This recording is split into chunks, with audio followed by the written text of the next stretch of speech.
Hörmətli izləyicilər, kanala abunə olub like etməyi unutmayın. Günün xəbərləri təqdim edir. Ateş açıldı. İcra nümayəndəsinin qardaşı öldü. Biləsuvar rayon sakininin güllə yarasından ölməsinin bəzi təfərrüatları məlum olub.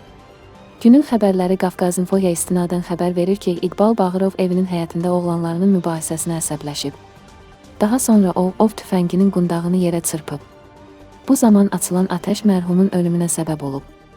Bağırov Biləsuvar rayonunda yerləşən pambıq zavodlarının birində mexanizator kimi çalışırmış. O, hadisə baş verən kəndin icra nümayəndəsinin qardaşıdır. Hadisə ilə bağlı təbibdən açıqlamada bildirilib ki, bugün saat 20:30 radələrində 1968-ci il təvəllüdlü kişi cinsli şəxs Biləsuvar rayon mərkəzi xəstəxanasına ölü vəziyyətdə gətirilib. Faktla bağlı araşdırmalar davam etdirilir.